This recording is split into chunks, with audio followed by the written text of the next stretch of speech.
Ayreen Khan is a Dhaka based artist and research analyst. She focuses on non traditional security issues and parts of human rights, religious extremism, and interfaith.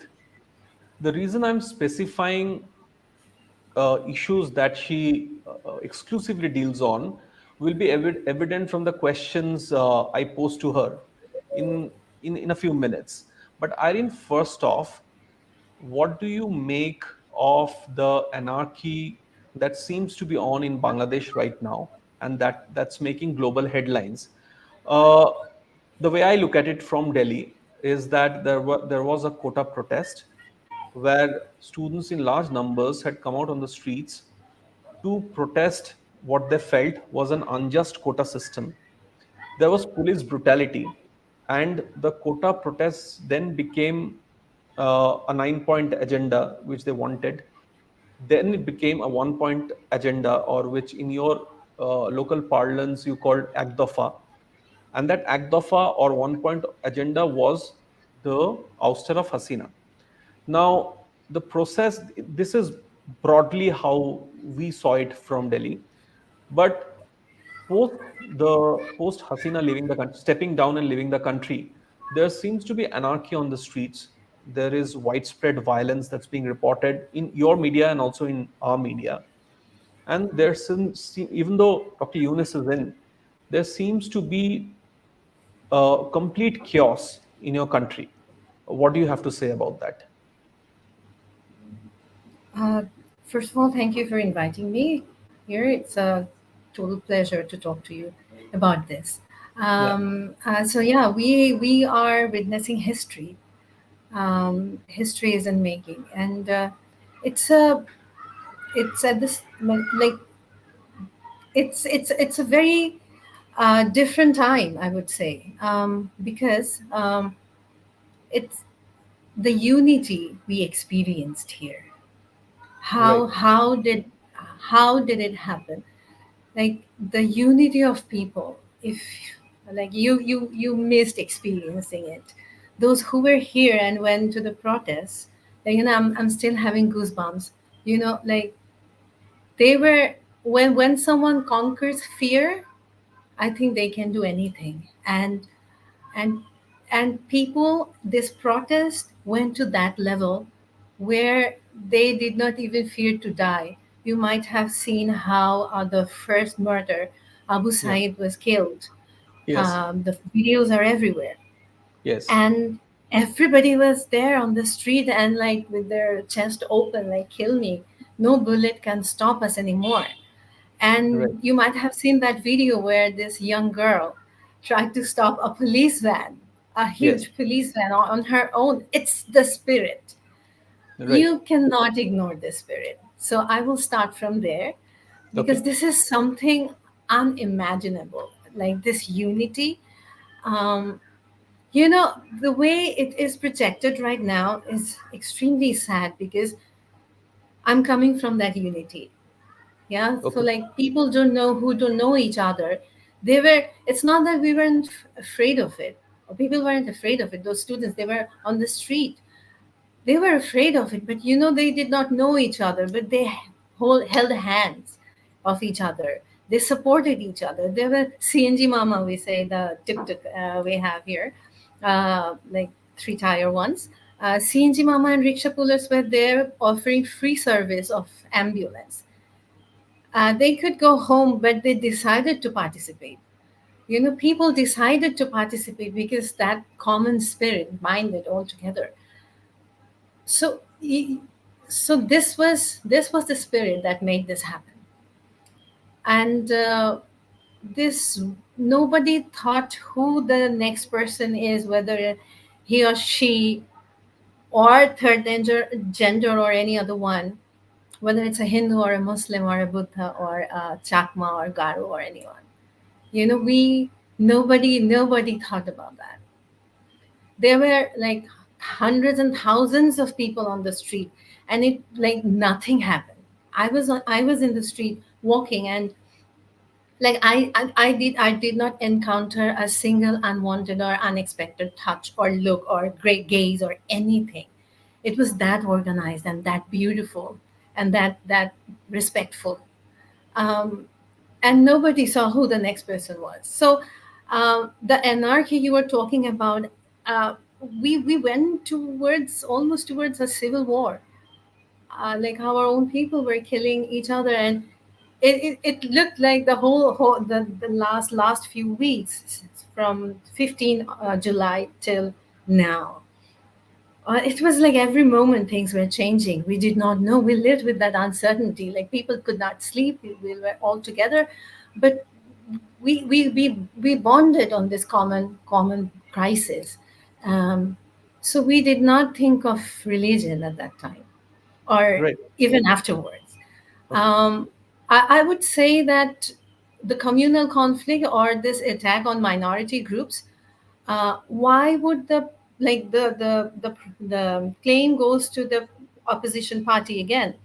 But I would say I would put focus on few things. First of all, like when you call 95% or 90% population of a country Rajakar, then there must be some problem with your governance. uh, or if you cluster this huge number of population and try to corner them, this is a huge marginalized population. They came out and claimed their right. So it started from there. I visited many universities 2 years back, and people wanted opportunities. Now we're seeing that vandalization of statues and all. It's extremely unfortunate, and we do not want such thing. But we have to understand we cannot. There are many kinds of people here. Bangladesh is small, and this is not only BNP or Awami League or Mukti Juddho or non-Mukti Juddho. It's extremely diverse. 65 districts of this country has 65 different dialects and different cuisine style, and different something different. So, and many kinds of people, many people from many different faith and belief system live here. Like Lalon, there are Lalon people who follow the philosophy of Lalon, and there's um, Motua, and there's many different indigenous communities. I think this is a time this student showed us how to dream big, and how to practice your right. And we really inspired her, learned so much. But the state of anarchy that you mentioned is very unfortunate. But our leader who governed us for 15 years left the country at that point. Right. It's Uh, so unfortunate and unbelievable. And she did not even spoke to the nation yet. It's Right. I think unbelievable. there is what you're telling me is that it was a beautiful protest. It was a spontaneous students' protest, which became not just about students and not just about quota reforms once police brutality was thrown into the picture, and also seeing the groundswell of support for students, every other section of your society, which included CNG mamas and auto rickshaw drivers also coming and protesting.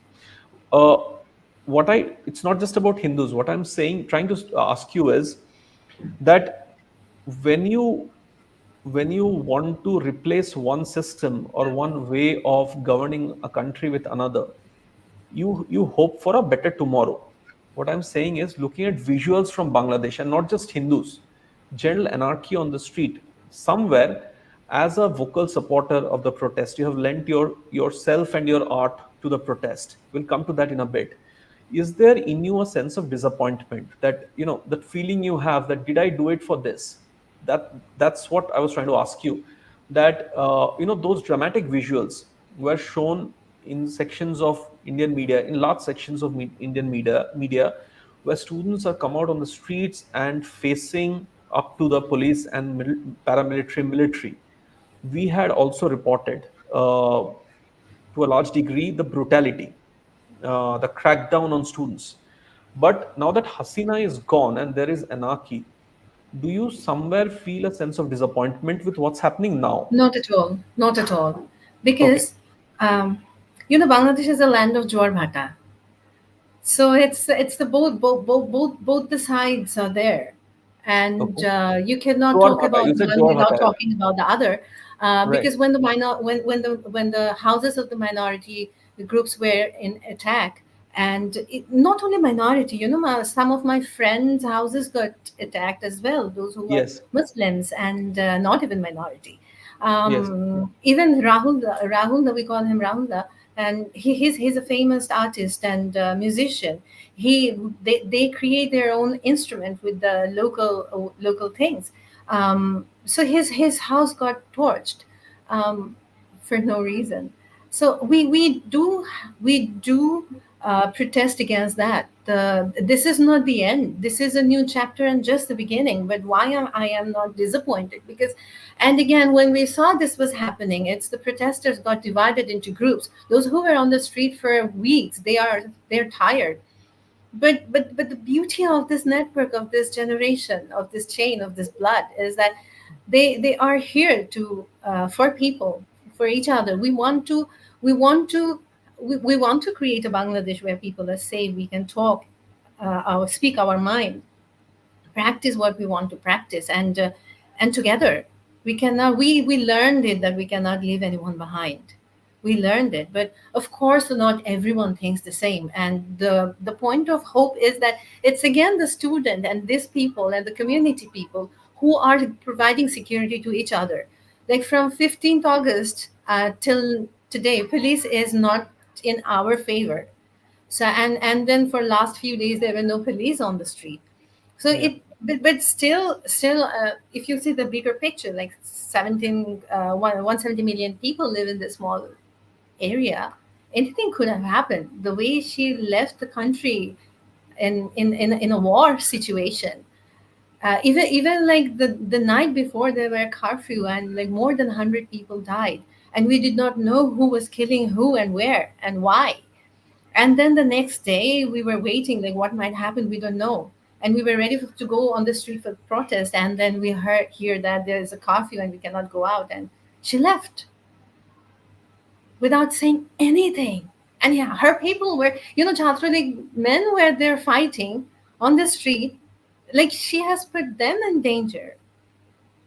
It's like we don't want any more bloodshed. We don't even want them to die or get killed by anybody.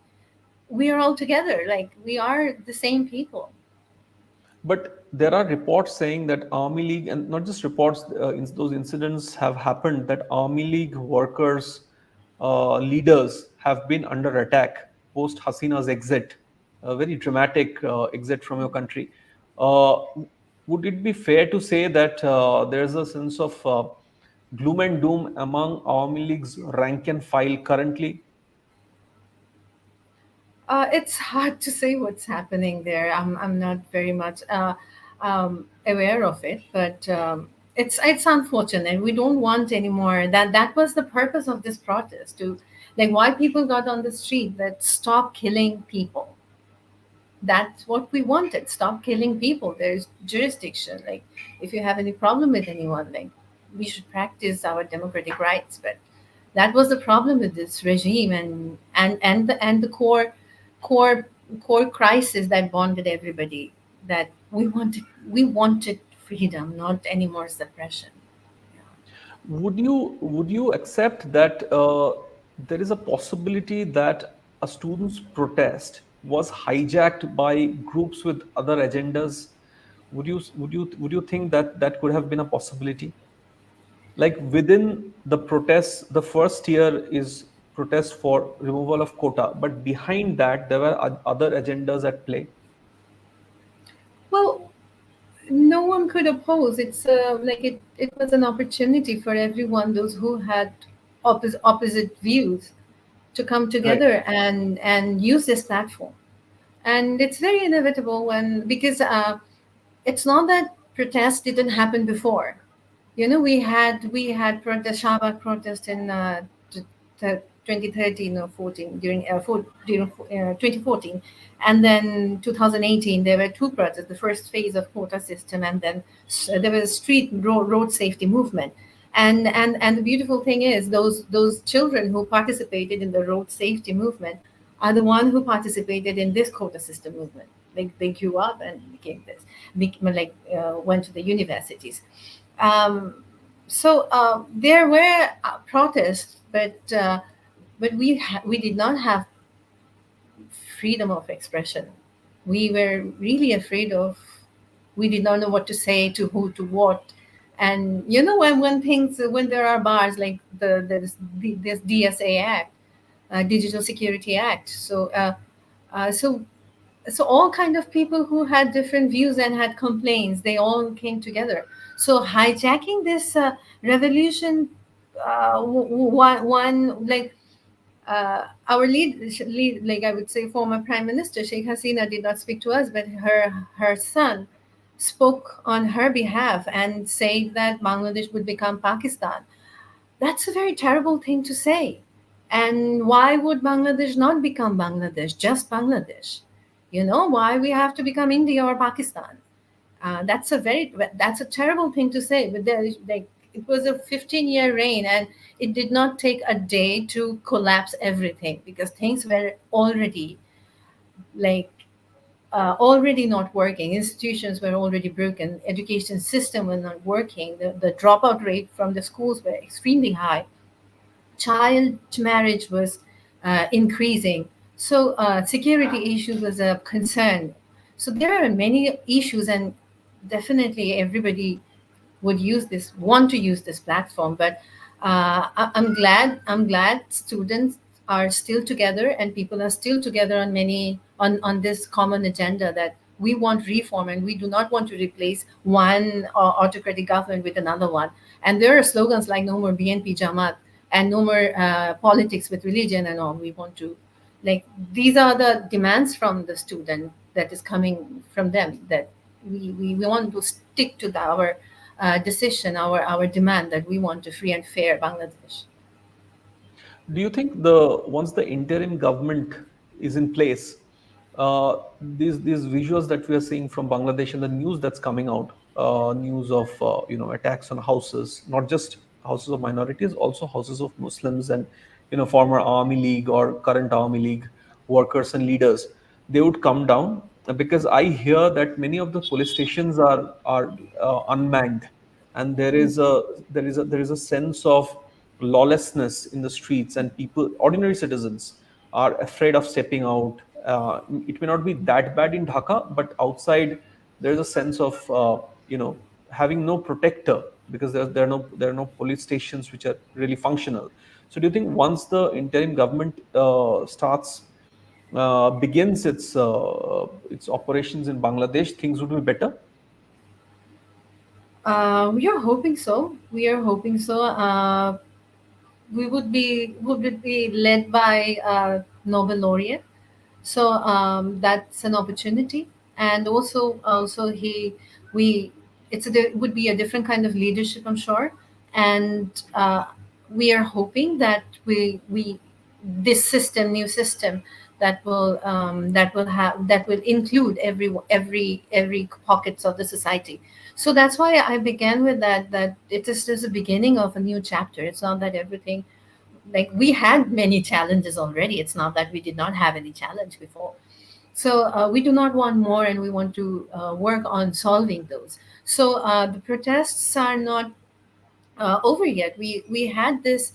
We are having more protest on to stop vandalizing the statues, artworks, all the statues in Dhaka University area by our famous artists got down and vandalized. So that's not acceptable.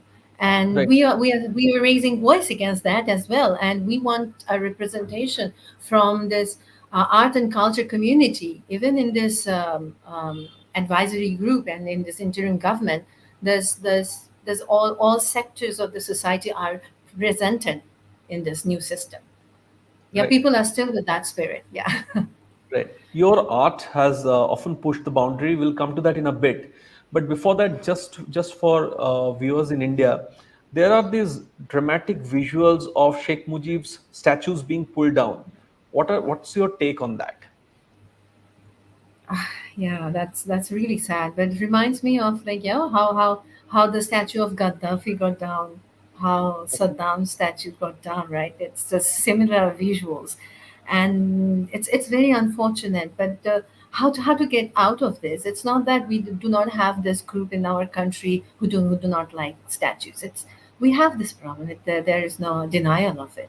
But I think because a country should be adorned with the work of its citizens. Like artists making their own artwork, not only everybody doing the same paint or they have the same subject for all kinds of artworks.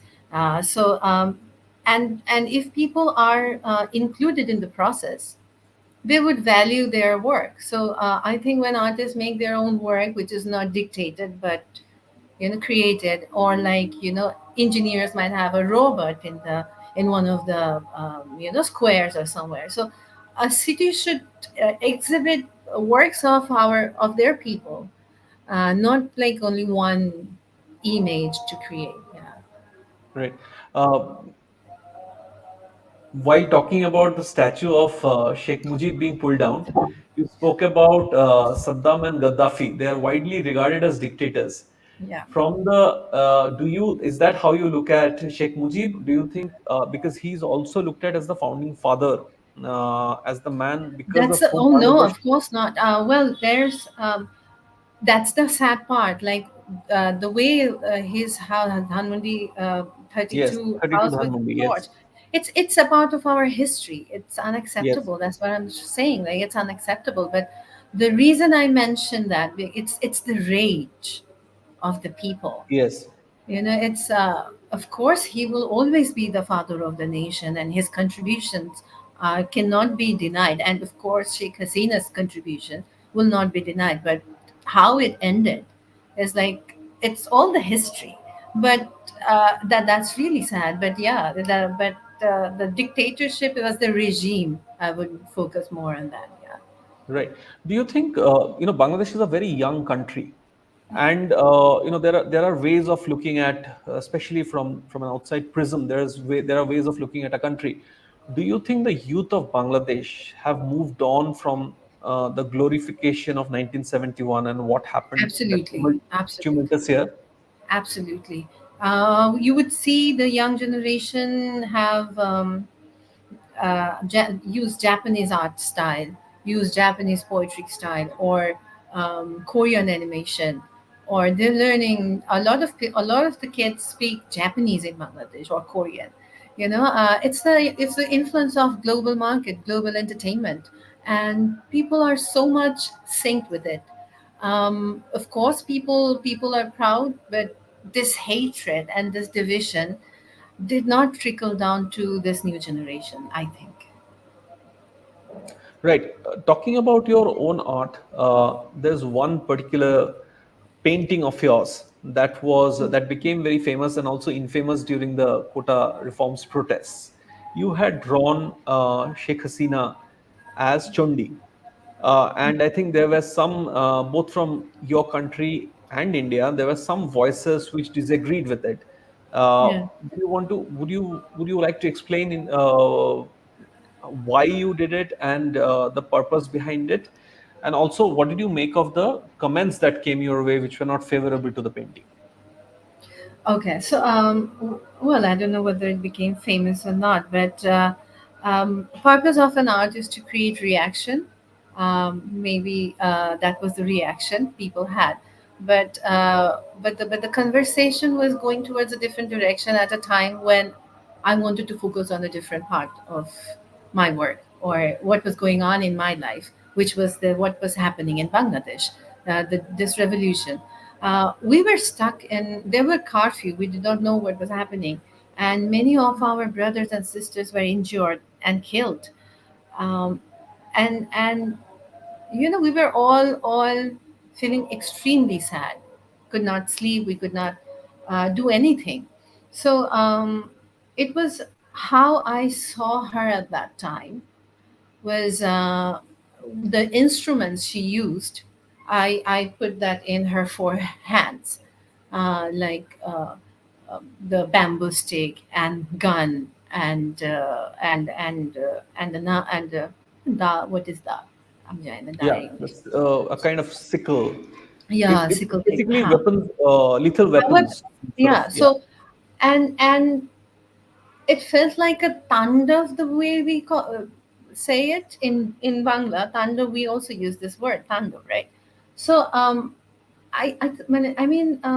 the problem with this image was many people who follow Hindu religion, they thought it's an image of Kali, and my painting portrays this um, witch kind of uh, Yeah.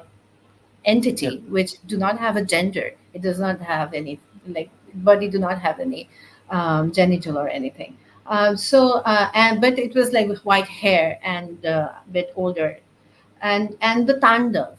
So my point is, the archetype I had maybe comes from my mythology.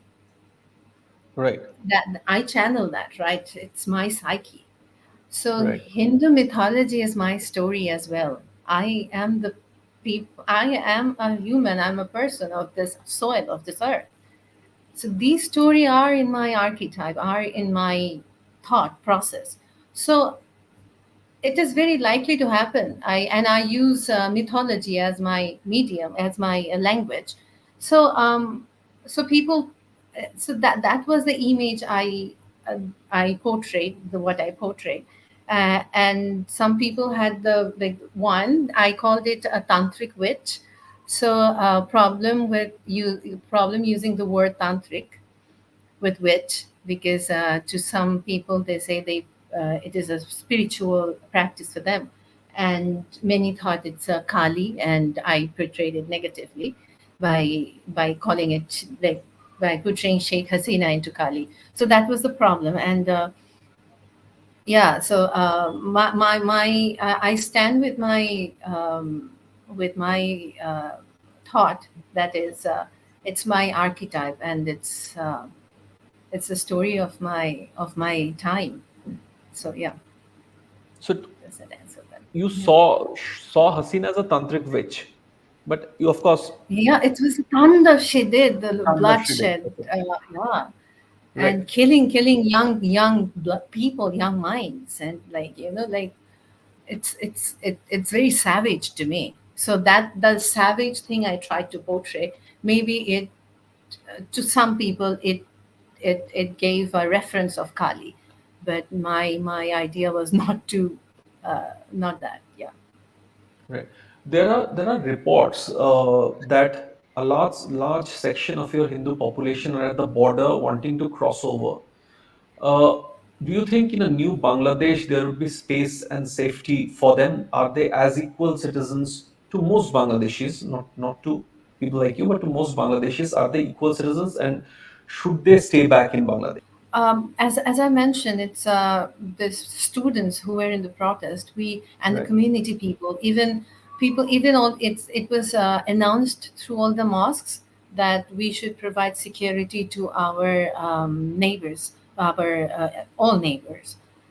So I think this step has already been taken by Right. the people, and we are practicing it. We did not have a practice for tolerance for a very long time. Maybe through practice, like, I am very hopeful with this generation and with this time. It's a global time. Even our education system got broken, they are still educated through internet, and we cannot know who knows what. They know everything. Right. I think in India, in most sections of the commentariat and among Bangladesh watchers, most of them, if not all, there was a sense that Sheikh Hasina was a very secular person. Her party and her government stood with Hindus and other minorities. Uh, would you first A, agree to that? And B, do you think that the other political players at play, because at some point politics will come in, in the next government formation, if not in the current one, because it's an interim government when elections will be held. Do you think that that sense of secularism, which Bangladesh has always proudly flaunted, despite its tumultuous history, that sense will stay with Bangladesh even after Hasina? Why not? First of all, I would like to highlight the part we talked about before, that this huge population who protested felt marginalized. So under some theories, like some case stories, says that like uh, in secular system, like minority groups might not have got their rights even properly. Yeah, because it comes under the umbrella. So even if you do anything for them or not, they think, okay, I am secured. So how did the development reach to them, to these communities? Has it has it, they are, do they feel developed? They might have felt secure, but did the development reach them? A lot of my a lot of the people say no. Like what has been done for them, actually? So Right.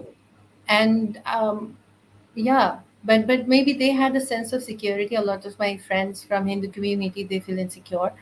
They say they are not safe, they don't feel safe. And it's very unfortunate that we still have this problem, but I'm hopeful it won't be anymore. But Right. of course, there would be problems as long this kind of politics was there. We cannot come. We did not still come out from this divide and rule kind of politics. So yeah. Right. We are short of time, but lastly, would you want to say anything just to assuage your fellow citizens who happen to be from other faiths, Hindus, about your hopes and your dreams from a Bangladesh for everybody? Would you sort of say something to them? Like for in Bangladesh, Yes, in Bangladesh. well, I we never make friends saying religion. Okay. Those who live in Bangladesh, I think they know about it. But still, I'm not saying that not there are not people who are there are people who are not patient or tolerant about it. But we have to change this together. Not all the people of this country are same. There are many different kinds of people. So I'm very unfortunate if they feel unsafe, and they have many reasons to feel so. But we are together. Yeah, that's the spirit we are having. I think that will the whole country will have that soon. Yeah, So the Bangladeshi Hindu is as much a Bangladeshi as a Bangladeshi Muslim. of course, there is no division, no Okay. That's question. a that's a No. that's a, in this I very had my Hindu friends in this protest. Yes, there is no yeah. division. Yeah. In these trying times, Irene, I think that's a great note to end our talk. I thank you for taking time out. You must be very busy. These are, you have your whole schedule lined up. It's a But thank you pleasure. for talking to the print. Thank you so much, Deep. Thank you. Hope to see you in Bangladesh soon. Yes, thank you.